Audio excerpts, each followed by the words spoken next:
Bismillahirrahmanirrahim. Assalamualaikum warahmatullahi wabarakatuh. Alhamdulillahi rabbil alamin. Wassalatu wassalamu ala ashrafil anbiya wal mursalin Nabiyina Muhammadin wa ala alihi wa sahbihi ajma'in, amma ba'd. Ikhwani wa akhwati fid din, azani Allah wa iyyakum. Kembali kita melanjutkan pelajaran kita. Di pelajaran kali ini kita akan masuk ke dalam pembahasan baru, yaitu terkait tentang tafsir-tafsir dari Al-Quran, ya, atau tema umumnya adalah bina pemahaman dan pengamalan Al-Quran, yang mana pada kesempatan yang telah lalu, ya, kita sudah mengambil beberapa dasar-dasar ilmu Al-Quran, dan pada kesempatan kali ini kita akan melanjutkan ke dalam tema selanjutnya, yaitu tentang bina pemahaman Al-Quran, bina pemahaman dan pengamalan Al-Quran, yang akan kita mulai dengan tafsir dari surat Al-Fatihah. Baik, surat Al-Fatihah ini memiliki arti pembukaan. Jadi Al-Fatihah ini secara arti adalah pembukaan. Dan juga ya sebagaimana dia letaknya di awal, ya, seakan-akan surat ini adalah sebagai surat pembuka untuk masuk ke dalam surat-surat yang lain. Kemudian surat Al-Fatihah ini terdiri dari 7 ayat. Ya. Dan basmalah di sini termasuk ayat yang pertamanya. Kemudian surat Al-Fatihah juga termasuk golongan surat Makkiyah. Sebagaimana telah antum ambil, ya, bahwasannya Makkiyah ini adalah surat yang diturunkan sebelum Rasulullah SAW hijrah. Baik, dengarkan baik-baik bacaan surat Al-Fatihah, kemudian diulangi masing-masing sendiri. Ya. A'udzu billahi minasy syaithanir rajim. Bismillahirrahmanirrahim. Alhamdulillahi rabbil alamin. Ar-Rahmanir-Rahim. Maliki yaumiddin. Iyyaka na'budu wa iyyaka nasta'in. Ihdinas siratal mustaqim. Siratal ladzina an'amta 'alaihim ghairil maghdubi 'alaihim waladdallin.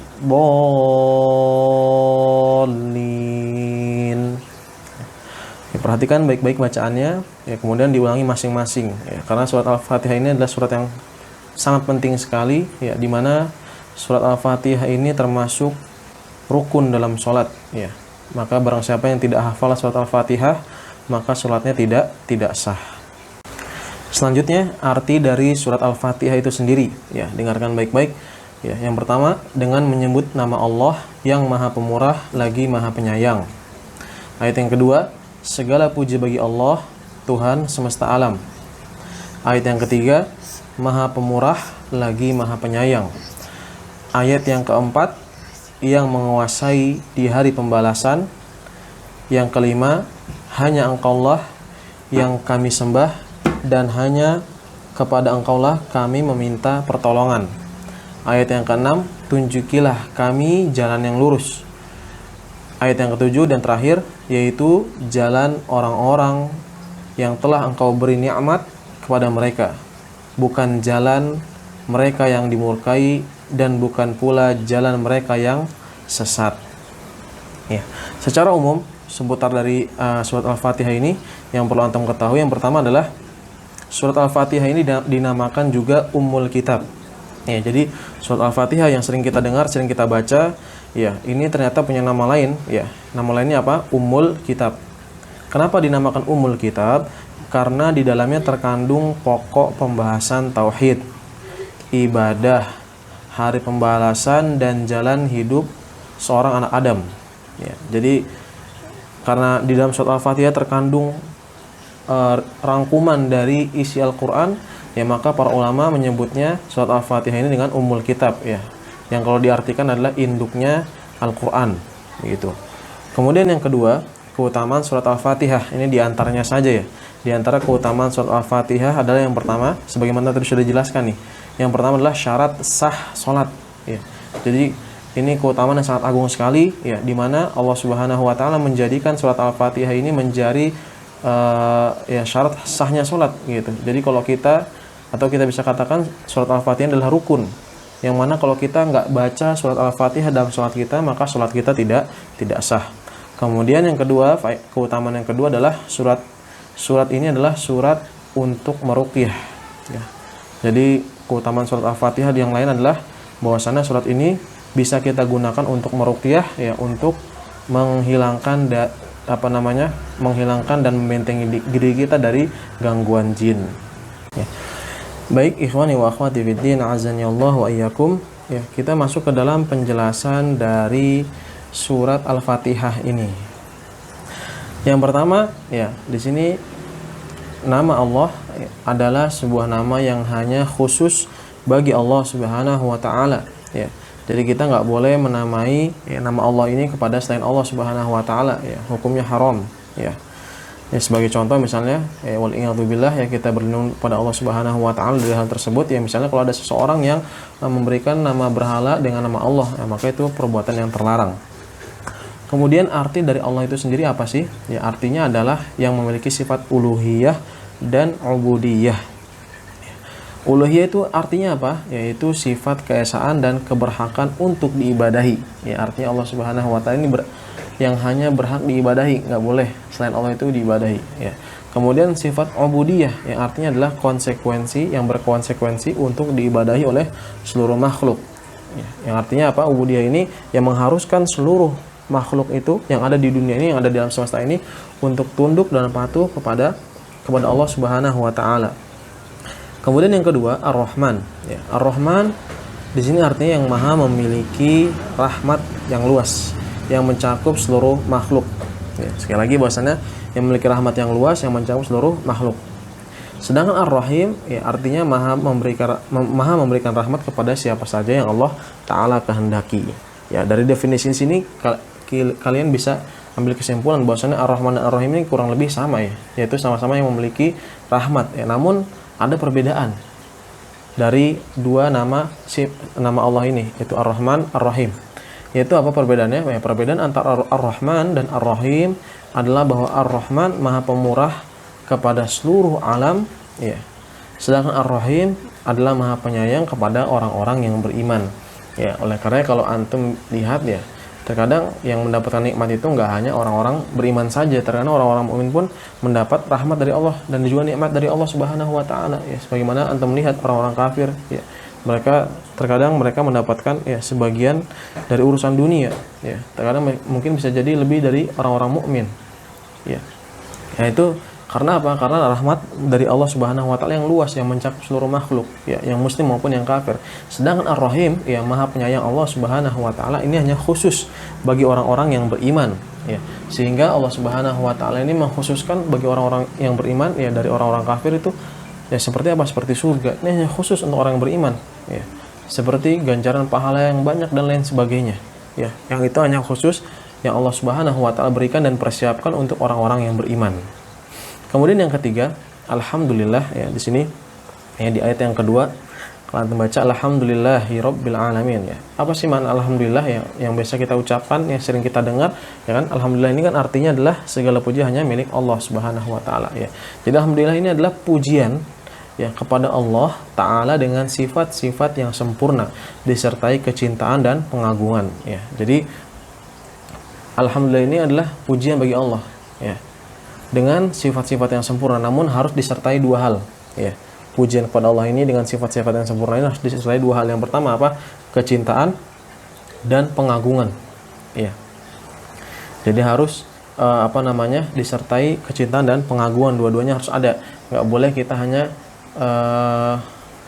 memuji Allah ini berdasarkan kecintaan saja, ya, atau pengagungan saja, namun harus dua-duanya ini ada, gitu. Nah, kesempurnaan ini dalam hal apa, ya? Kesempurnaan ini dalam hal zat Allah, sifat dan juga perbuatan Allah taala, ya. Jadi ini mencakup segala sesuatu yang berkaitan dengan Allah Subhanahu wa taala, zatnya, sifatnya maupun perbuatannya. Kemudian yang keempat, ya, makna Rob, ya, masih dalam ayat yang kedua dikatakan alhamdulillahi rabbil alamin. Rob, apa sih makna Rob di sini? Ya, Rob artinya adalah yang maha menciptakan dan maha merajai segala sesuatu dan mengatur seluruh alam, ya. Jadi Rob yang biasa kita terjemahkan ke dalam bahasa Indonesia artinya Tuhan, gitu kan.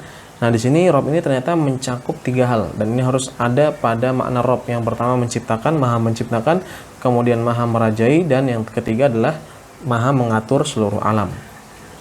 Kemudian yang kelima, Al-Malik, ya. Di ayat yang ke berapa ya? Keempat ya, Malik Yaumiddin, ya. Apa sih arti Malik Yaumiddin? Kan ini yang maha merajai, ya. Yang maha merajai atau memiliki, ya. Yang mana konsekuensi dari nama Allah Subhanahu wa taala yang maha merajai adalah ada beberapa hal, 3 hal. Yang pertama, memerintah dan melarang, ya. Artinya Allah Subhanahu wa taala berhak, ya. Karena Allah memiliki dan merajai seluruh alam ini, maka Allah Subhanahu wa taala berhak memerintah dan melarang, ya. Sebagai contoh misalnya, ya, atau ini pendekatan pemahaman saja, permisalan, ya. Namun bagi Allah Subhanahu wa taala permisalan yang lebih tinggi tentunya, ya, sekiranya misalnya ada seorang raja yang menguasai suatu daerah, maka raja tersebut ya bebas melarang, membuat aturan, ya, atau memerintah. Ya, kenapa? Karena itu adalah kawasan raja tersebut, ya. Maka begitu juga bagi Allah Subhanahu wa taala, tentunya bagi Allah Subhanahu wa taala permisalan yang lebih tinggi, ya. Kemudian konsekuensi dari nama Allah Subhanahu wa taala Al-Malik yang maha merajai adalah memberikan pahala dan menghukum, ya. Ini juga sama, ya. Karena Allah Subhanahu wa taala memiliki alam semesta ini, maka Allah Subhanahu wa taala berhak memberikan ganjaran yang baik maupun ganjaran yang buruk, ya. Ganjaran yang baik bagi orang-orang yang taat, ya, ganjaran yang buruk bagi orang-orang yang ingkar tentunya. Dan yang terakhir adalah bebas melakukan apa saja yang ia miliki, yang dimilikinya, ya. Jadi Allah Subhanahu wa taala, ya, karena Allah Subhanahu wa taala memiliki seluruh yang ada di alam semesta ini, maka Allah Subhanahu wa taala bebas melakukan apa saja, ya. Allah ingin menciptakan, Allah ingin menghancurkan, ya. Allah ingin melakukan apapun, itu adalah semua kehendak dari Allah Subhanahu wa taala dan adalah keinginan Allah Subhanahu wa taala, ya. Yes, oleh karenanya ketika kita mendapat musibah, ya kan, kita mengucapkan apa? Innalillahi, sungguh kami milik Allah, wa inna ilaihi raji'un, dan sungguh kami, ya, kepadanya akan kembali. Begitu. Yang mana artinya apa? Ya, bahwasannya ya kita milik Allah, sudah, kita nggak bisa berbuat apa-apa. Yang namanya sesuatu yang dimiliki, ya, dia nggak bisa berbuat apa-apa, ya kan. Sebagaimana contoh misalnya ada seorang budak, ya kan, yang namanya budak itu kan dimiliki sama tuannya, ya. Maka yang berhak yang melakukan segala sesuatu terhadap budaknya siapa? Ya tuannya, ya. Dan budaknya tersebut karena dia dimiliki oleh seorang, ya, yaitu tuannya, maka dia nggak bisa mengatur untuk dirinya sendiri, gitu. Kenapa? Karena perbuatannya dia itu, ya, terikat dengan tuannya. Nah, begitu juga kita, ya, sebagai seorang hamba, ya. Sebagai seorang hamba Allah Subhanahu wa taala, kita terikat dengan Allah Subhanahu wa taala, ya. Kita, ya, semua yang Allah Subhanahu wa taala lakukan itu adalah kehendak dan keinginan dari Allah Subhanahu wa taala, kita nggak bisa merubahnya. Selanjutnya, ikhwani wa akhwati fiddin, azani Allah wa iyyakum, yang keenam, ya, Yaumuddin, ya. Ini masih di ayat yang keempat, ya, Malik Yaumiddin, ya, yang maha merajai hari pembalasan. Jadi Yaumuddin di sini adalah hari pembalasan artinya, ya. Apa yang dimaksud dengan hari pembalasan, ya? Yaitu hari di mana seluruh perbuatan manusia yang baik maupun yang buruk dipertanggungjawabkan, ya. Jadi kita akan mempertanggungjawabkan, ya, segala sesuatu yang kita perbuat di dunia ini, ya. Oleh karena Allah Subhanahu wa taala mengingatkan kita dalam surat Al-Zalzalah, ya, faman ya'mal mithqala dzarratin khairan yarah wa man ya'mal mithqala dzarratin syarran yarah, ya. Barang siapa yang beramal, ya, mengamalkan suatu amalan, ya, kebaikan sebesar biji dzarrah, ya, sebesar sekecil apapun itu, ya, maka dia akan melihatnya, ya. Dan juga barang siapa yang mengerjakan amal buruk, ya, sekecil apapun itu amalannya, maka dia akan melihatnya, ya. Artinya apa? Amalan kita ini dicatat oleh Allah Subhanahu wa taala, ya. Kemudian dihitung, kemudian kita dimintai pertanggungjawaban atas apa yang kita telah kerjakan. Kemudian yang ketujuh, ibadah, ya. Dan ini pada ayat yang ke berapa? Iyyaka na'budu wa iyyaka nasta'in. Kelima, ya.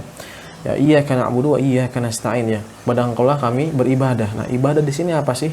Ini maksud dengan ibadah, ya. Katanya kita ini hanya beribadah kepada Allah Subhanahu wa taala. Apa yang dimaksud dengan ibadah? Ya, ibadah adalah segala sesuatu yang mencakup perintah dan larangan Allah taala, gitu.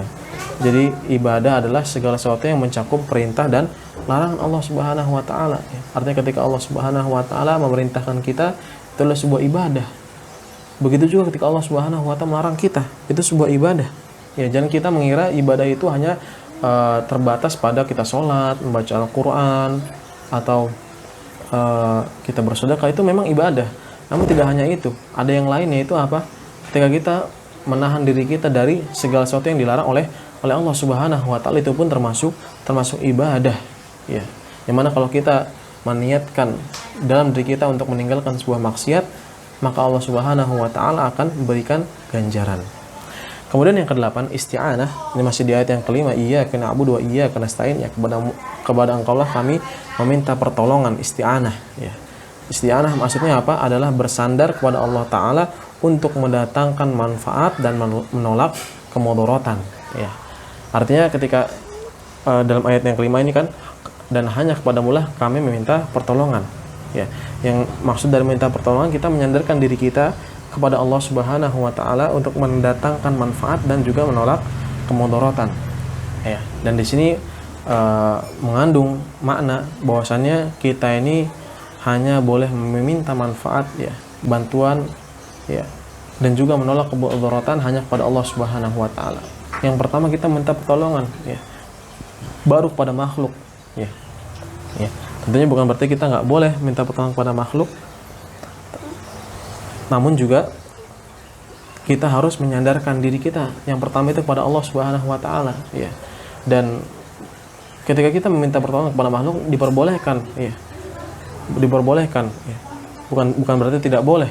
Diperbolehkan, tapi dengan beberapa syarat, gitu kan. Di antaranya apa? Ya, pertama, makhluk tersebut ada di hadapan kita saat kita minta tolong, kemudian juga makhluk tersebut mampu untuk melakukannya. Ya, nggak boleh kita meminta tolong kepada makhluk, kepada sesuatu yang hanya khusus bagi Allah Subhanahu wa taala. Ya, misalnya apa? Memberi anak, gitu, memberi rezeki, ya, memanjangkan umur misalnya, dan lain sebagainya, yang hal tersebut hanya khusus bagi Allah Subhanahu wa taala. Ya. Kemudian yang ke-9, as-sirat al-mustaqim, ya. As-sirat al-mustaqim atau jalan yang lurus, ya, adalah apa? Jalan yang jelas yang mengantarkan kepada Allah Ta'ala dan surganya dengan cara mengetahui kebenaran dan mengamalkannya. Jadi ini di ayat yang ke-6, ya, ihdinas siratal mustaqim, ya Allah tunjukilah aku ke jalan yang lurus, ya. Ihdinas sirat, ya Allah tunjukilah aku ke jalan tunjukilah kami ke jalan yang lurus, ya. Sirat al-mustaqim ini apa sih? Yaitu jalan yang jelas, ya, yang mengantarkan kepada Allah Ta'ala dan surganya. Caranya bagaimana? Ya, cara dengan mengetahui kebenaran dan juga mengamalkannya. Ya, jadi harus tercakup dalamnya dua hal. Mengetahui, ya, dengan cara belajar tentunya, ya, datangi ke pengajian supaya kita tahu kebenaran, dan gak hanya itu, kita juga harus mengamalkannya. Iya, jadi kita belajar dan juga mengamalkannya. Dua hal ini harus ada. Gak boleh salah satunya saja kita ambil. Nanti kita akan lihat nih, kalau orang yang mengetahui kebenaran saya tanpa mengamalkannya seperti apa, dan juga kalau orang yang enggak mengetahui kebenaran namun mengamalkannya dia seperti apa, kita lihat nanti. Kemudian yang ke-10, ya, orang-orang yang diberi nikmat, kan, dalam ayat yang terakhir yang 7 nih, siratal ladzina an'amta 'alaihim, jalan orang-orang yang engkau beri nikmat. Nah, di sini orang-orang yang diberi nikmat ini siapa aja sih? Ya, adalah orang-orang yang mengetahui kebenaran. Nah, ini lihat nih, dan mengamalkan kebenaran tersebut, ya. Jadi orang-orang yang diberi nikmat oleh Allah Subhanahu wa taala adalah yang mencakup atau yang dia memiliki dua sifat, yaitu apa? Mereka mengetahui kebenaran, kedua adalah mengamalkan kebenaran tersebut, ya. Jadi nggak cukup hanya mengetahui kebenaran saya tahu kok bahwasannya sholat itu adalah hukumnya wajib, namun dia nggak mengerjakan, maka itu sia-sia bagi dia. Atau dia tahu bahwasannya hal tersebut, zina itu haram, namun dia tetap mengerjakan, maka hal tersebut sia-sia bagi dirinya.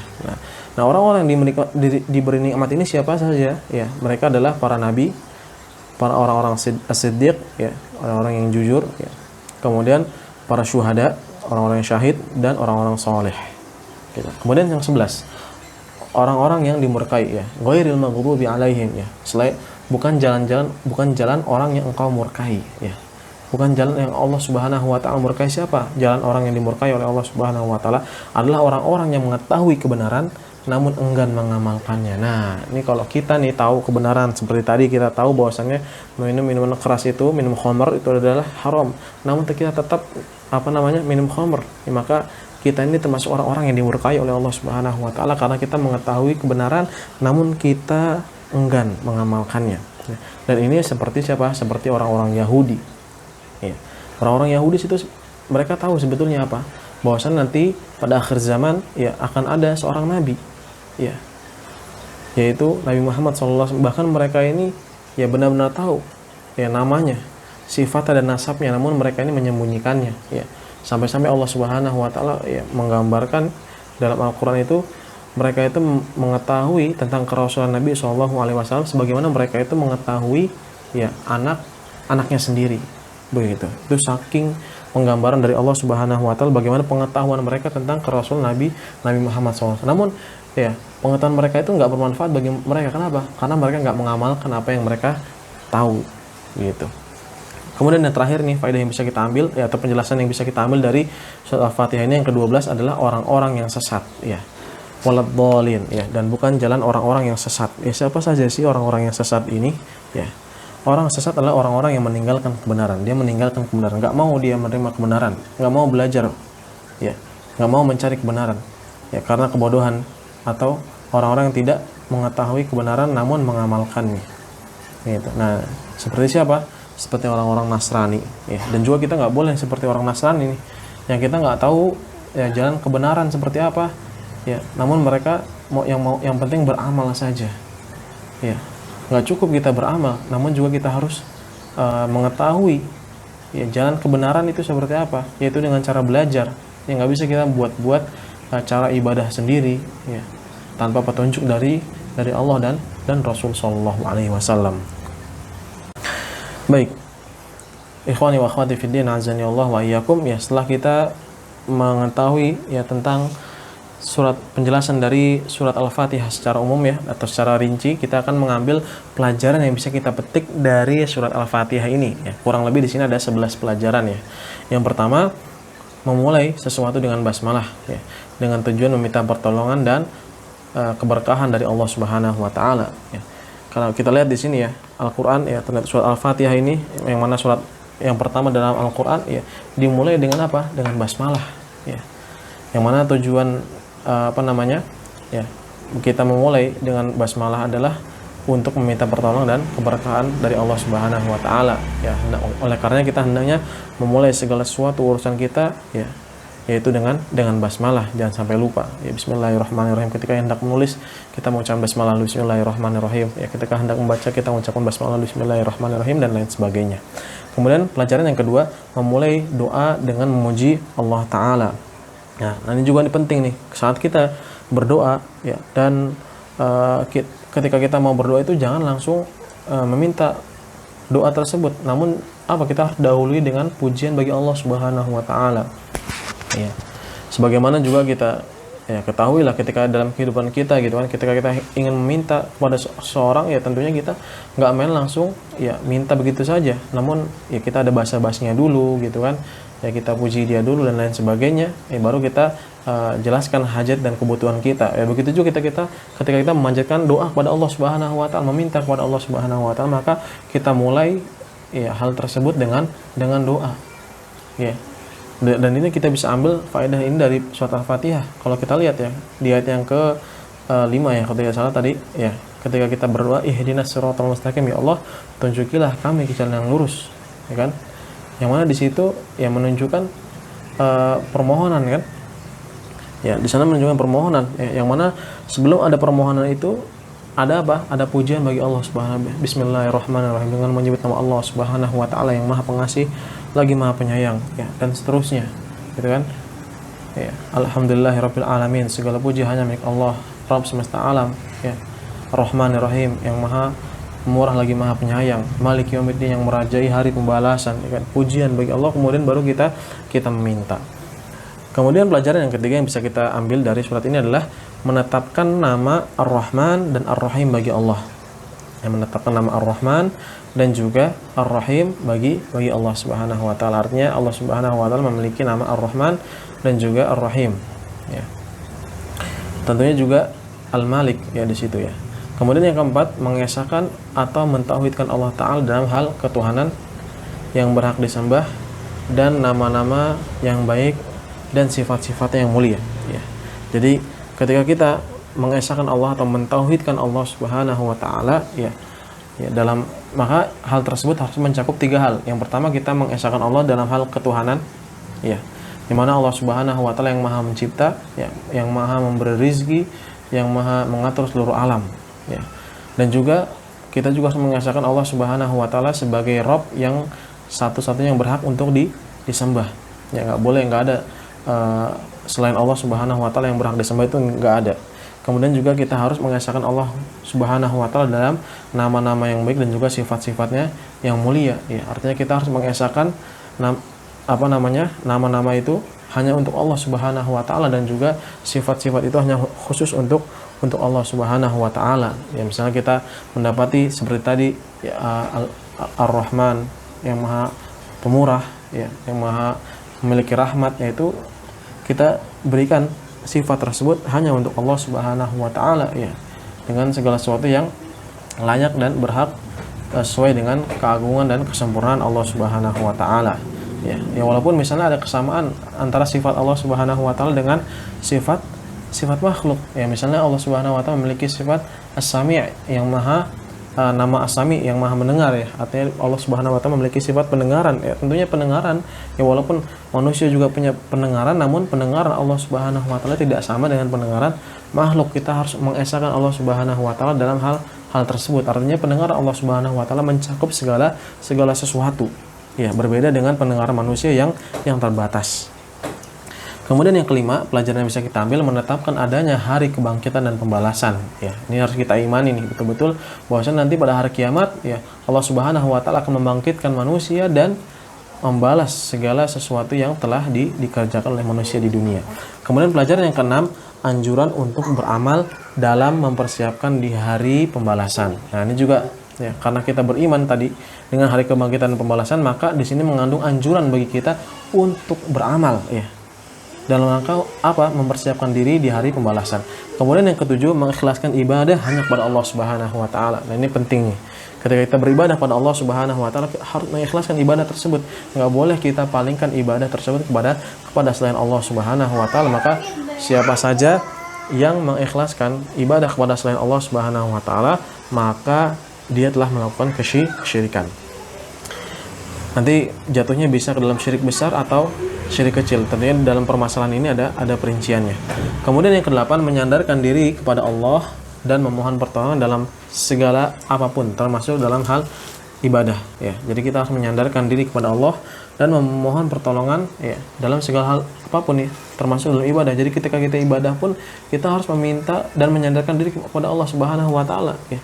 Pada hakikatnya kita tidak bisa melakukan hal tersebut, ya, kecuali tanpa bantuan dan pertolongan dari Allah Subhanahu wa taala, ya. Gak bisa kita ini melakukan ibadah, ya, atas dengan kekuatan diri kita sendiri, ya. Kalau tidak ada kekuatan dan pertolongan dari Allah Subhanahu wa taala, maka kita tidak bisa melakukan ibadah tersebut, ya. Oleh karena ketika kita malas beribadah, maka berdoa kepada Allah Subhanahu wa taala, minta kepada Allah Subhanahu wa taala agar diberikan kekuatan untuk menjalankan ibadah. Kemudian yang ke-9, ya, jalan atau as-sirat. Jalan atau as-sirat ini terbagi menjadi 2. Jalan yang lurus dan jalan yang menyimpang, ya. Ya, jadi suatu ketika Nabi SAW juga pernah memberikan perumpamaan tentang jalan yang lurus dan jalan menyimpang ini, ya, di mana Nabi SAW menggambar garis lurus, kemudian di samping garis lurus tersebut, ya, Nabi SAW memberikan garis kecil, ya, di kanan kirinya, garis kecil. Kemudian Nabi SAW mengisyaratkan bahwasanya jalan yang lurus ini adalah jalan yang ditempuh oleh Rasulullah SAW. Adapun jalan yang kecil yang di sampingnya itu adalah jalan orang-orang yang menyimpang, ya. Kemudian Nabi SAW membacakan sebuah ayat, wa anna hadza sirati mustaqima fattabi'uh, ya. Sungguhnya ini adalah jalanku yang lurus, maka ikutilah, ya. Wala fala tattabi'us subula fatafarraqu bikum an sabilih, ya. maka janganlah kalian mengikuti jalan-jalan yang lain, yaitu jalan-jalan yang kecil yang tadi beliau umpamakan, ya, sehingga kalian terpecah belah dari jalan Allah Subhanahu wa taala. Kemudian yang ke-10, ya, manusia itu terbagi menjadi 3 golongan. Ada orang-orang yang diberi nikmat, ada orang-orang yang dimurkai, ya, dan juga ada orang-orang yang sesat, ya. Sebagaimana tadi sudah jelaskan, orang-orang yang diberi nikmat adalah orang-orang yang belajar, yang mengetahui kebenaran kemudian mengamalkannya. Kemudian orang-orang yang dimurkai adalah orang-orang yang mengetahui kebenaran namun dia enggan mengamalkannya. Dan sedangkan yang ketiga, orang-orang yang sesat adalah orang-orang yang tidak mengetahui kebenaran namun mereka mengamalkannya, atau mereka mengamalkan sesuatu namun tanpa dasar ilmu. Dan pelajaran yang terakhir, yang ke-12 adalah ada sebuah kaidah yang penting dalam beragama, yaitu apa? Belajar dan juga beramal, ya. Artinya kita nggak cukup belajar saja tanpa beramal, begitu juga kita nggak cukup beramal saja tanpa belajar. Allah Ta'ala a'la wa a'lam. Baik, alhamdulillah selesai sudah pembahasan kita tentang penjelasan dari surat tafsir surat Al-Fatihah. Semoga penjelasan yang singkat ini bermanfaat. Ya, mohon maaf apabila ada salah-salah kata. Kita akhiri dengan bacaan kafaratul majlis. Subhanakallahumma wa bihamdik asyhadu an la ilaha illa anta astaghfiruka wa atubu ilaik. Assalamualaikum warahmatullahi wabarakatuh.